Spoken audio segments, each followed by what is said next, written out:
This year's lecturer, as I suspect you know, is Kimberley Brownlee. And you won't just know that, you will know of Kimberley and perhaps even know Kimberley, not only because of her worldwide reputation, but because she spent several years at Oxford as a doctoral student, having taken her master's and undergraduate degrees at Cambridge and Yale, respectively. After Oxford, she went on to serve as professor at the University of Warwick, and she now holds a Canada Research Chair in Ethics and Social and Political Philosophy at the University of British Columbia. Many of you will be familiar with her works on topics including conscience, civil disobedience, sociability and relationships, punishment and restorative justice. Her books include Conscience and Conviction, The Case for Civil Disobedience, OUP 2012, and Being Sure of Each Other, an essay on social rights, OUP 2020. Kimberley's lectures will be on reproductive rights, and today's is entitled Male Reproductive Dependency. The next two lectures will be here, same time, same place, over the next fortnight. So please do come along. But for now, please join me in welcoming our 2025 Uehiro lecturer, Professor Kimberley Brownlee.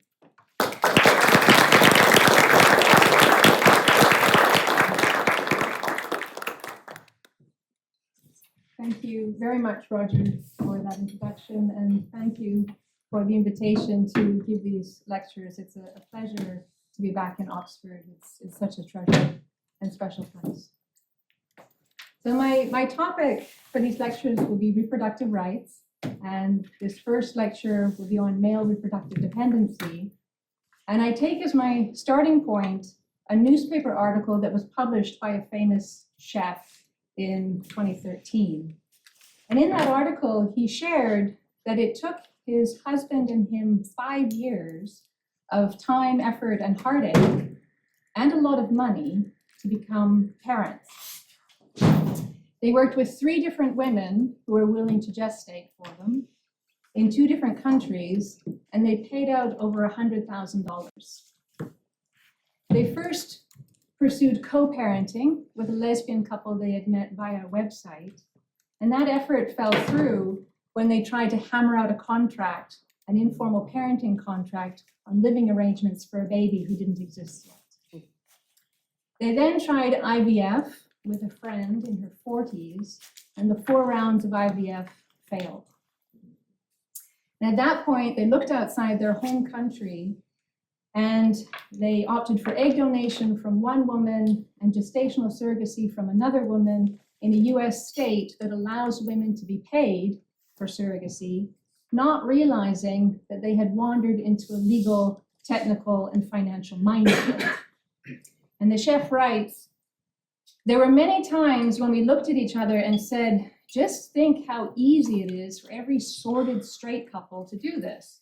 They go to bed at the right time, end of story." But that quip is actually incorrect. It is not the straight couple that can find this easy, comparatively easy to make a baby. It is the woman. The straight man's ease, when he enjoys it, depends in our society on his female partner's cooperation and fertility. He depends on her willingness and ability to gestate. The luckiest couple, gestationally, is the fertile lesbian couple. They have twice the chance of gestating that a couple with one fertile female member has. And a gay male couple has no chance of gestating on their own. Luckier still, gestationally, is the romantic triad, or the polyamorous family that includes several fertile female members.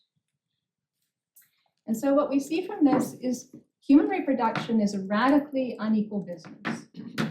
It is defined by inequality, inability, and dependency, but not in the ways we might tend to think.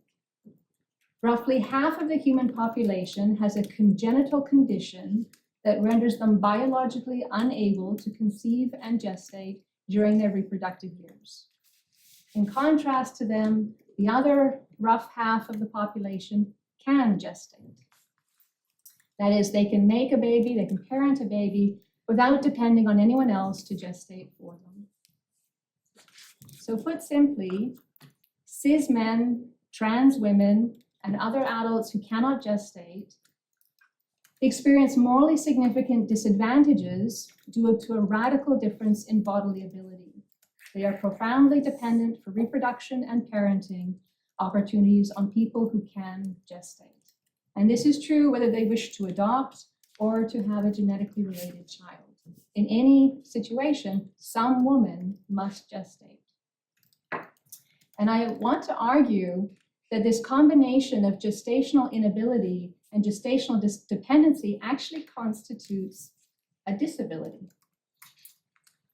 And as such, it gives rise to claims of mitigation and accommodation as a matter of justice. This is what I'm calling the gestational disability thesis. Now, I appreciate this thesis will sound very implausible to many people. My aim over the next 50 minutes is to show that it has merit. Indeed, my aim is to show that there's a win-win in recognizing this. When we fully appreciate the normative significance of men's gestational dependency, we might not only treat men more justly by seeking to mitigate their disadvantages, but also by doing so, we might better protect the rights of women and the rights of girls, because women's experiences and girls' experiences of oppression so often entwine with patriarchy's unacknowledged efforts to counteract men's dependency. When our polity commits to addressing men's reproductive and parental disadvantages in just ways, this alleviates pressure on individual women and individual girls. Hence, acknowledging and redressing men's disadvantages can be a win-win for girls, women, and men. Okay, so a brief word on terminology before we get started. In what follows, I will use the term woman to refer to female adults who generically can gestate during their reproductive years, and I will use the term men to refer to male adults who universally cannot. And I do that with an acknowledgement that for some people these terms do not apply, and for other people these terms apply differently. But this terminology reflects the reality that the story of human reproduction, gestation, and parenting is entwined with the story of patriarchy, under which heredity, descent, and relationship have usually been reckoned through the male line, as part of a long and brutal effort to control women's reproductivity. Okay, now before I get into the details of this lecture, I just want to preview what I will do in the next two lectures. The aim of these lectures is to scrutinize three distinct profiles of reproductive rights. This first lecture focuses on men and studies the normative significance of men's gestational dependency. The second lecture focuses on women. It looks at the ramifications of reproductive dependency, first for fertile women's personal relationships with gestationally dependent partners, and second, for their relations to their society and to the species. And my claim in the next lecture is that we can acknowledge the normative significance of dependency without overstepping a key line in the sand, which is that women have a categorical right to control their reproductive labor. And then the third lecture focuses on girls. It shows that we must recognize that girls' concerns are often distinct from women's concerns, a reality that feminist philosophy tends to ignore. And that lecture defends girls' rights as children to be protected from gestational labor. Okay, so what are the disadvantages in being unable to gestate? First, when the rights of people who can gestate, when fertile women's rights are adequately protected, they have broad decisional control over whether, when, where, with whom, and how often to have children. They can also decide broadly which genetic profiles will be combined together. In a society that protects women's rights, a fertile woman who wants to have a child to love and raise, to join her in her activities, to keep her safe in old age, to honor and remember her, carry on her family identity, inherit from her, she can aspire and seek out all of those goods, and she need only find an accommodating male partner for an encounter or two to succeed. Indeed, due to technological advancements, she now needs only to have access to donated genetic material, and soon she may not need even that as scientists inch closer to creating zygotes from purely female genetic material. Moreover, in contemporary societies with good health care, a woman who wants to have more than one child can try meaningfully to do so, and many women manage to space their children roughly as they wish. People who cannot gestate, including all men, in using that term, they lack that decisional control. Second, in societies that protect fertile women's rights, people who can gestate have decisional control over a particular pregnancy, whether to turn this pregnancy into a baby and thereby to create duties and rights for other people as part of it. The gestator has a veto over whether to continue or terminate gestation. People who cannot gestate lack the decisional control over a particular pregnancy. Third, as a result of that, people who can gestate can more easily exercise the human right in adulthood to meaningfully try to reproduce or otherwise become a parent. Now, that right to meaningfully try includes both a liberty right and a claim right. The liberty right is a permission, a moral permission, to seek to become a parent, in that ceteris paribus, adults do nothing morally impermissible in seeking to become parents. And the claim right is a complex one that correlates with various duties. It's a claim right against third-party interference with a morally acceptable effort to become a parent. And it's also a claim right to receive certain forms of support and assistance, including perhaps healthcare services such as IVF and material resources such as clean water, clean air, shelter, safety, and nutrition. People who cannot gestate will find it comparatively harder and often absolutely onerous to exercise the right to meaningfully try to reproduce or otherwise become a parent. Unless they are assisted, such people, many men, must either resort to brutality, coercion, or manipulation, or default to a position of passivity, of waiting and hoping to exercise their reproductive power, of often being sidelined, or by contrast, of being commandeered into parental service, and if they avoid that service, being shamed as a deadbeat dad. Fourth, looking outside relationships, gestational labor is a potential source of income for people who can gestate. Now, of course, sperm donation is a source of income as well in many places, and unlike gestating, it is not arduous, but it pays far less well. In a US state that has high compensation for sperm donation, a man would have to donate every week for 7 years to earn as much as a pregnancy. Fifth, people who can gestate enjoy some early bonding advantages. Newborn babies recognize their gestational parent.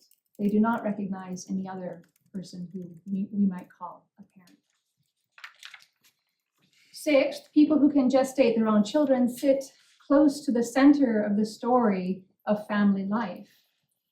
People who cannot gestate sit closer to its periphery, and attitudes are often attributed to them, which might stem from adaptive preferences. So some philosophers say that men can more easily walk away from their own genetic children than women can. If that's true, I think you might doubt it about many men, if that's true generally, it may be due partly to men's sidelined position. While historically men owned the children, Nowadays, in many societies, men have little choice but to assume the social identity of a secondary carer, of a dispensable party, an identity that can be reinforced by their lack of agency in the decision to continue or terminate a pregnancy. And so just as the fox, after finding that he cannot reach some grapes, might decide that they must be sour and undesirable, so too a man, after realizing he cannot choose easily to become a parent, or he cannot be a baby's primary caregiver, he might decide he has little interest in caregiving. To avoid cognitive dissonance, he might instinctively adapt his preferences about family life and the good life in order to align them with his available options. So in a repurposing of John Elster's language, we might say that behind the man's adaptation lies a drive to reduce the tension and frustration he would otherwise feel in having wants he cannot possibly satisfy. He's operating under a drive to make the best of things. But given the preciousness of what he declares to be undesirable, his adaptive preference formation perverts his worldview. Seventh, early maternal care, including nursing, invites early social confirmation that this carer is the baby's primary carer, and that this carer has what it takes to be a good carer, and that it's in the baby's best interest to stay with this carer. It's notable that the chef and his husband, when they were trying unsuccessfully to hammer out that co-parenting contract with a lesbian couple, they had agreed that the baby would spend only every other weekend with them and only after the baby was 9 months old. Now, in many jurisdictions, that social confirmation of the female carer's privileged position is embedded in the law. It's now the case in many places that a woman has priority for custody in cases of dispute. Eighth, people who can gestate have easier access to one of the most compelling visions of a good life. Quoting from Cécile Fabre, parenting is one of the most important, most fulfilling conceptions of the good life that individuals may have. It is also one of the hardest to have to abandon in the face of enduring infertility. The emotional and psychological difficulties experienced by many individuals and couples who cannot have the children they want are well known, ranging from marital breakdown and loss of self-respect to severe clinical depression, unquote. Now, women who cannot gestate, they do share some of men's disadvantages, but not all of them. Women who cannot gestate are more likely to be recognized as having a disability. Also, they do not confront the prevailing social narrative which says that their biological form is superior, a narrative that can exacerbate cognitive dissonance. Moreover, as adoptive mothers, women who cannot gestate enjoy a similar privileging within the story of family life that other mothers enjoy. Indeed, these women's presence within couples seeking to adopt can be crucial to success. Now, given the weight of the disadvantages experienced by gestationally dependent people, and particularly by men, we might expect to see marked appreciation of their normative significance. But as far as I'm aware, there isn't a sustained debate about the ethics and politics of men's reproductive dependency, at least not one extricated from women's oppression. There is a conversation about womb envy. So in the 1920s, Karen Horney pondered whether men envy women's childbearing capacities and their role as mothers. In 1963, Betty Friedan similarly asked if men might suffer from uterus envy. But she assumed that having a baby would have to be the pinnacle of human achievement for that to be true, for them to suffer such envy. In the 1980s, Eva Kittay offered the term womb envy to refer to a primary narcissistic wound in men in envying not only the womb, but also, quote, the entire complex comprising a woman's distinctive physiology and capacities as they relate to childbearing. Now, Kitay found Freud's omission of the concept of womb envy quite striking. And as I say, I find equally striking that we haven't had a sustained debate about the ethics and politics of men's gestational inability and gestational dependency, which in my mind actually fits well within a conceptual framework of disability. And so what I'm going to try to do is to assess the credibility of what I'm calling the gestational disability thesis. And I've identified 9 reasons we might doubt this thesis, and I leave it to you to provide all of the others. First, historically and conventionally, men's biological inability to gestate has rarely been cited as an evil or a hardship of being male. Across many cultures and religions and throughout the history of Western thought, being male-bodied has been celebrated as the superior human form, and indeed as a form of constitutive good luck, in contrast with the constitutive bad luck of being born female. Many Orthodox religious men begin their morning prayers with a blessing in which they thank God for not making them a woman. Similarly, in the origin story of Adam and Eve, Adam is presented as superior, partly because he's the first human that God created, and he's also not the one who disobeys God. And that origin story, interestingly, offers us the only instance in which the human being who gives life to another human being with God's help is male. Western philosophy, Western science have long espoused the view that women's bodies and minds are inferior. Charles Darwin is quite eloquent on the point. Contemporary approaches to healthcare, certainly in the United States health insurance business, carry on this tradition.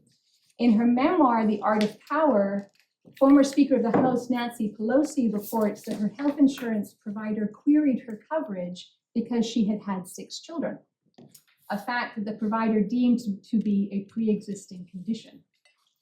Pelosi said that she saw the fact she'd given birth to 6 children in 6 years and 2 weeks as a sign of her strength, not her weakness. Support for Pelosi's view can be found in recent studies which indicate that pregnancy is actually the ultimate endurance test for the human body. A 2019 study on the limits of human endurance holds that pregnancy, quote, demands about the same level of energy as long athletic endurance events such as ultramarathons. It's also governed by the same metabolic constraints. To think about pregnancy in the same terms that we think about Tour de France cyclists and triathletes makes you realize how incredibly demanding pregnancy is on the body, says Herman Pontzer, the lead of the study. In her commentary on these studies, the Guardian columnist Suzanne Moore summed it up this way.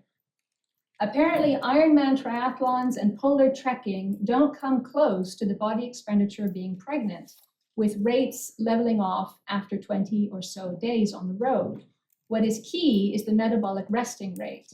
Marathon runners perform at 16 times their resting rate, cyclists at 5, and an Antarctic trekker at 3.5 times.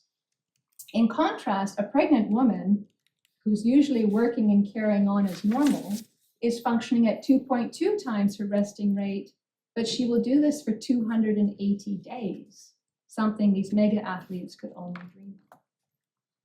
Now, at the edges of convention, we see veiled acknowledgments of this power. In Barbara Streisand's film Yentl, her love interest, Avigdor, points to a gestating woman and says to Yentl, not knowing that Yentl's a woman, look, can you do that? Create life, give birth to sons. When you can do that, then you tell me we're the same. More recently, the New York Times published an article on how to train your body for gestation in the same way that you might train it for other endurance events. And so against that backdrop, the idea that female bodies are inferior or that one's lot is poorer if one's born female look puzzling, especially when combined with the difference in reproductive power. And I say that even with the history of women's oppression looming over our shoulder. And I'll say more about that oppression in a moment. All that said, men do have specific reproductive advantages, notably that the reproductive contribution is not dangerous for them to make, and that their reproductive years last longer. On that second point, the chef observed that when the IVF rounds with the friend in her 40s failed, that friend took each failure harder than he did because, he said, each negative result was taking her one step closer to childlessness. Quote, as a man, there was a chance I might still find another way, unquote.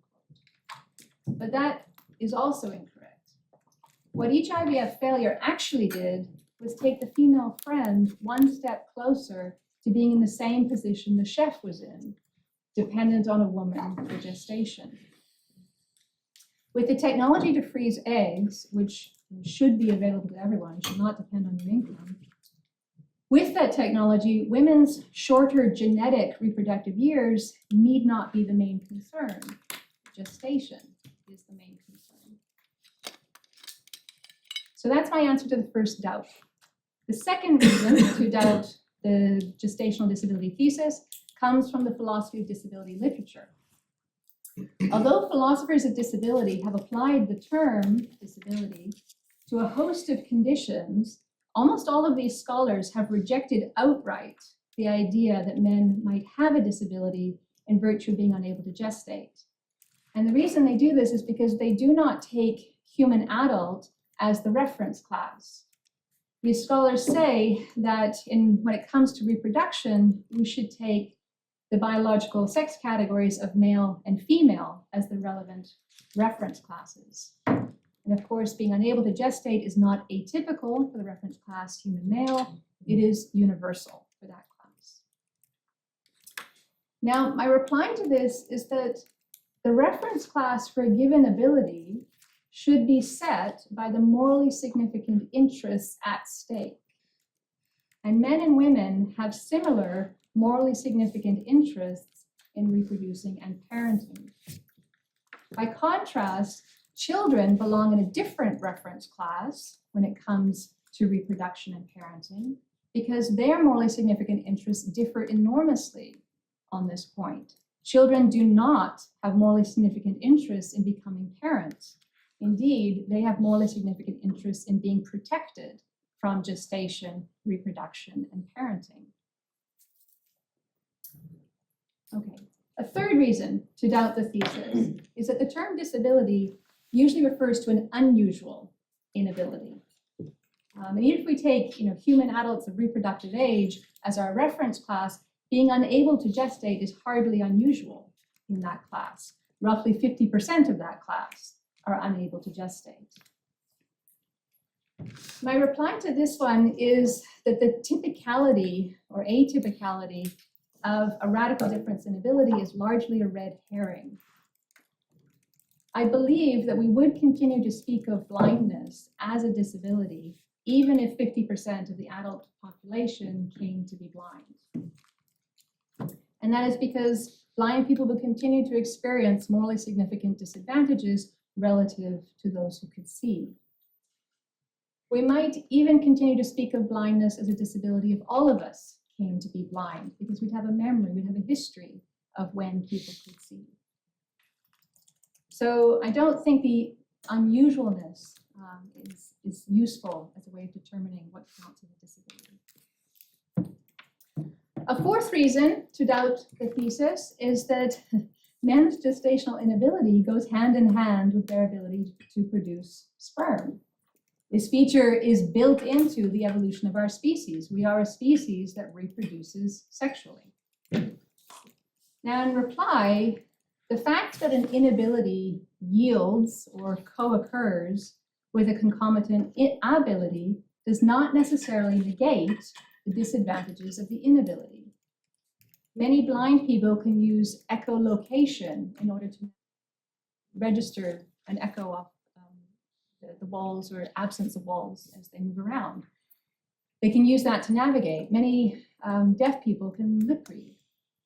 Those abilities that track or are produced via the disability do not negate the disadvantages of the disability. A second reply, a reply to the "our species reproduces sexually" point, is that men's ability to produce sperm was certainly necessary historically for reproduction, but it's only contingently necessary now. A lot of sperm has been frozen. And it may become wholly unnecessary as genetic technologies develop. As I say, scientists are working toward creating zygotes from purely female genetic material. Okay. A fifth reason to doubt the thesis. The disadvantages of gestational inability seem to depend on a person's preferences. That it's only if a man wishes to reproduce or wishes to become a parent in some other way that he will find himself disadvantaged relative to people who can gestate. Now, in response to this one, certainly having children is not the only path to a good, rich, and meaningful life, and it is a path that is often very demanding and very difficult. Nonetheless, being unable to gestate means this is a path that a man cannot easily access without a cooperative partner or access to adoption or surrogacy.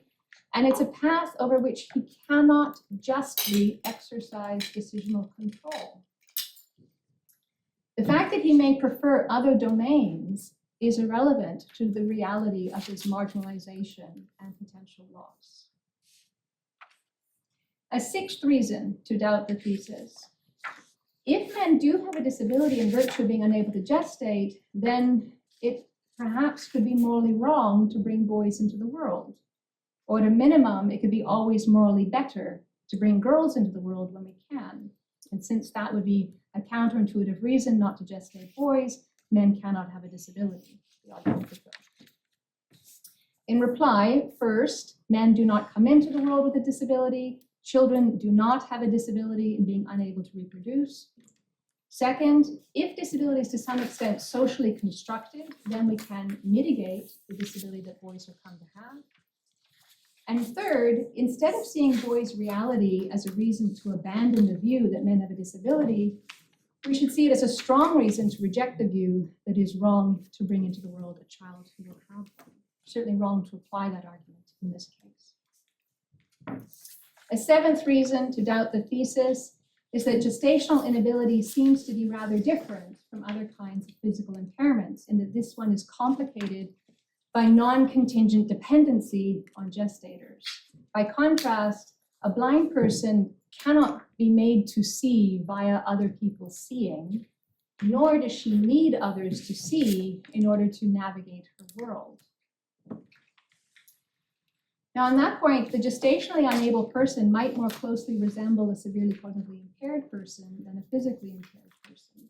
The severely cognitively impaired person both can and must rely on someone else to be her proxy. She can succeed in exercising her rights, but only through someone else's rights asserting effort on her behalf.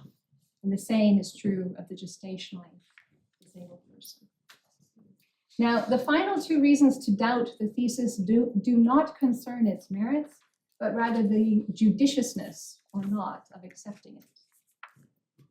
The eighth reason is that it would be demeaning to men to say they have a disability in virtue of being unable to gestate. In reply to this, first, the fact that a demographic might find it demeaning to have a trait correctly attributed to them is not in itself sufficient reason to avoid making the correct attribution. Second, the wish not to offend men with the label of disability rests on a very negatively charged view of disability that we have good reason to reject.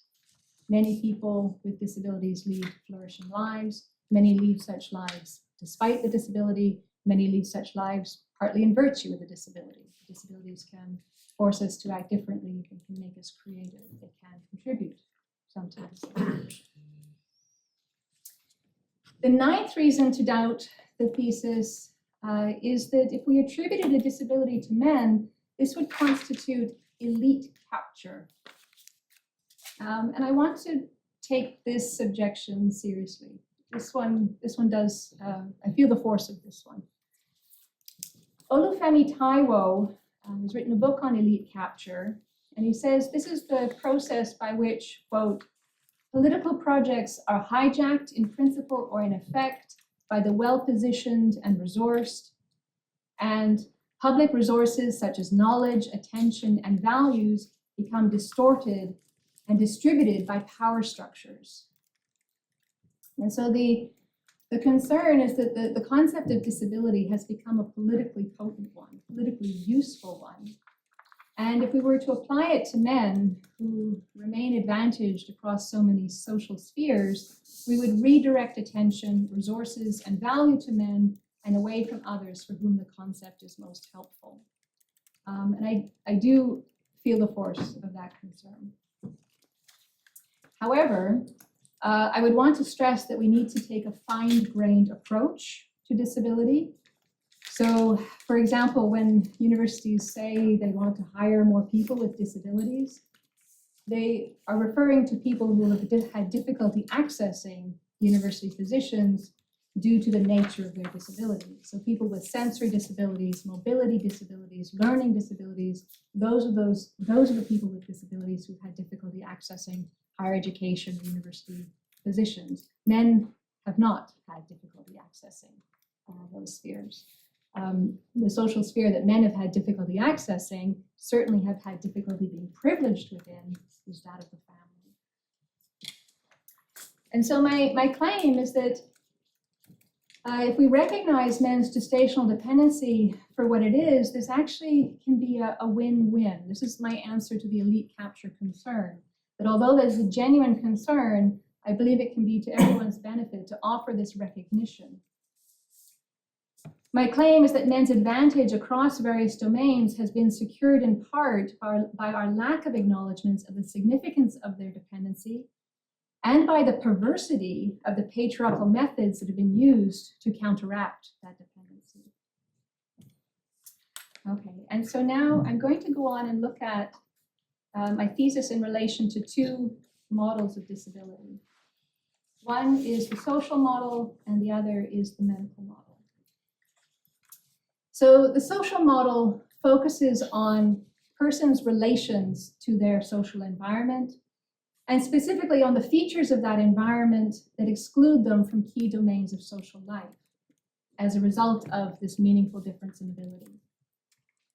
Now, at first glance, it might look like the social model cannot accommodate the gestational disability thesis because patriarchal societies have exerted themselves so assiduously to make women's gestational ability a burdensome ability to have. But what the social model does recognize, and I think this is very useful, is that the degree to which an inability disadvantages someone is not fixed.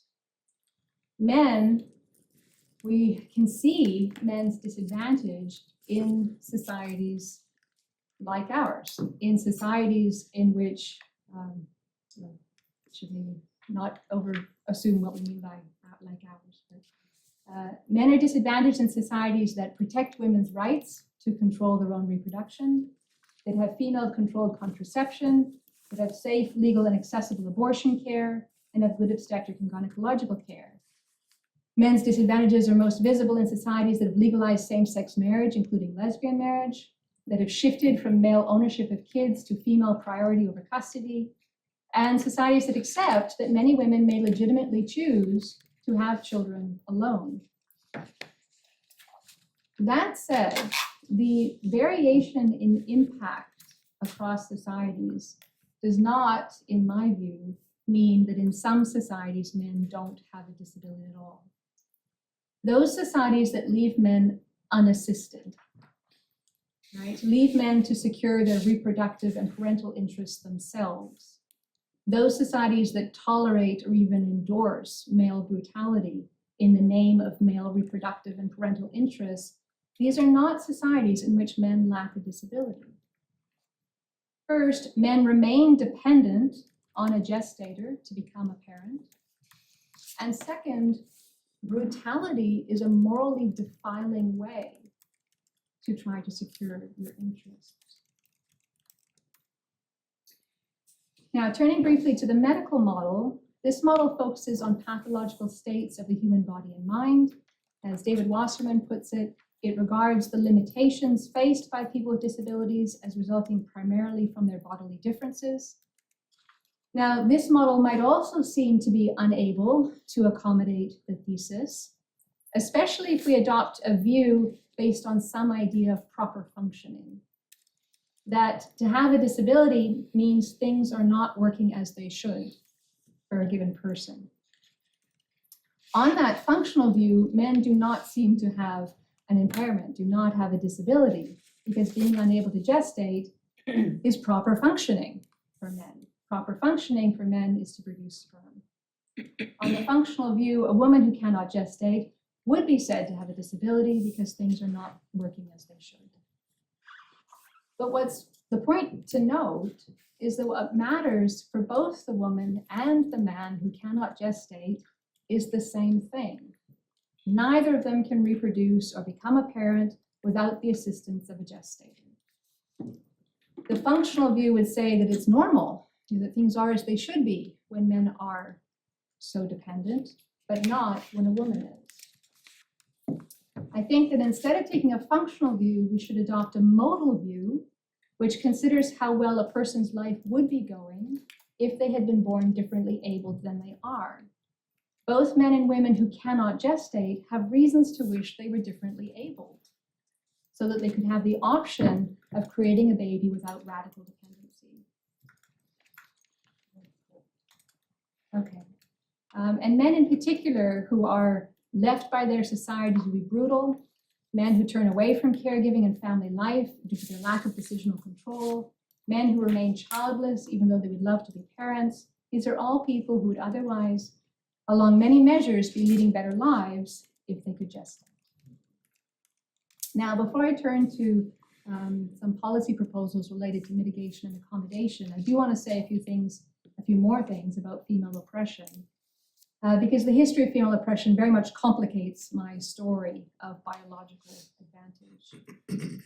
So the story I've been trying to tell is that the dependency that defines gestational disability is enormously significant.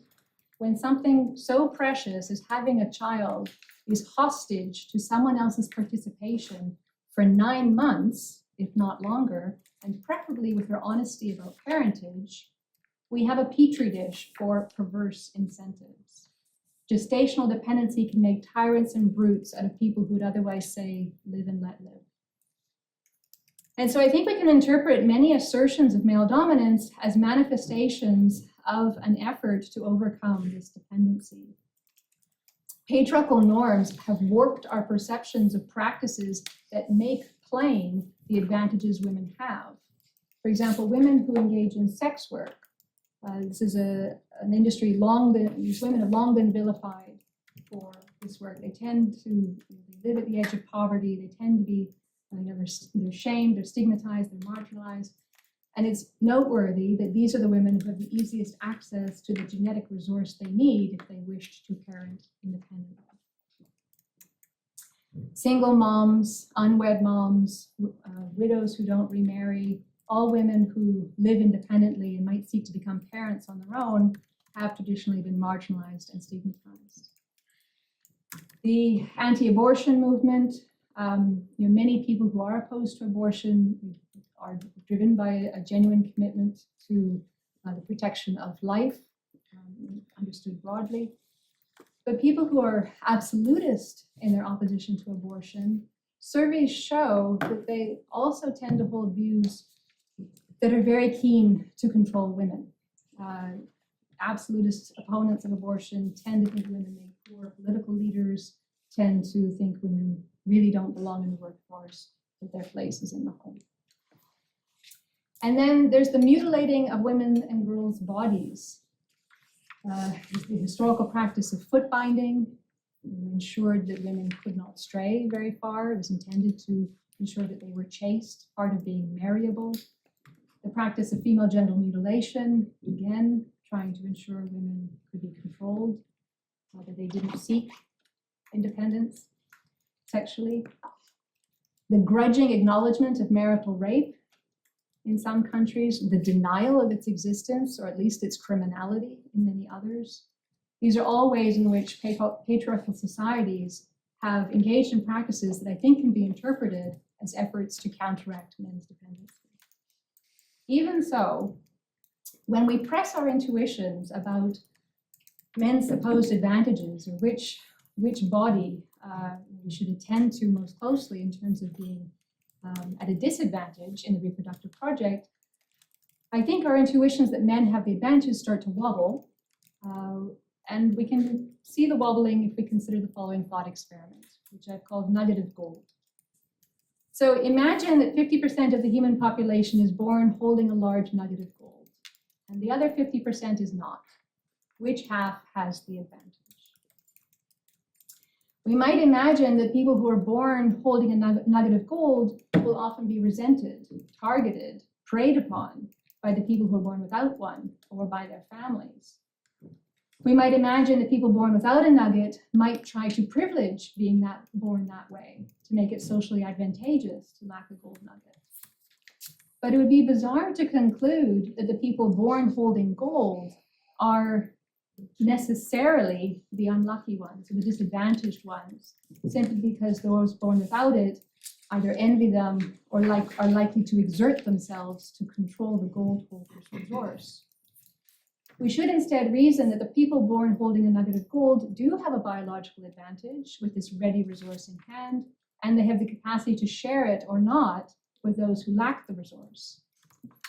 If their biological advantage tends to put them at risk of predation, then they, their families and their communities and the state must prevent any would-be aggressor from preying on them or from denigrating their status as gold holders. And it's a further question, but an important question, what the state should do to mitigate the bad luck of the people born without a nugget of gold. Now, it's not a perfect analogy because gold can be transferred, can be divorced from a person, and the capacity to have children independently is far more valuable than a nugget of gold. Gold is valuable because we've chosen to make it valuable. But I think it helps to show that sort of despite the complexities, despite the ways in which being female-bodied has been rendered extremely difficult, we can nonetheless see that there's a natural advantage in being so embodied, and that our state has a duty to try to mitigate the disadvantage of not having that body for the sake of everyone. Okay, finally, men's claims to mitigation and accommodation. So here are some firm lines in the sand. The state is the primary duty bearer tasked with addressing social injustices. So a lot of my work is in human rights. We have a statist framework in human rights debates. Things could have been otherwise, but this is the framework we have. So the state and perhaps the international community, they are the primary duty bearers when it comes to addressing social injustice. When the state seeks to mitigate one group's disadvantage, it must honor other members' rights. And women have rights to control their own gestational labor, and girls have rights to be protected from gestational labor, the two theses I will defend in the next two lectures.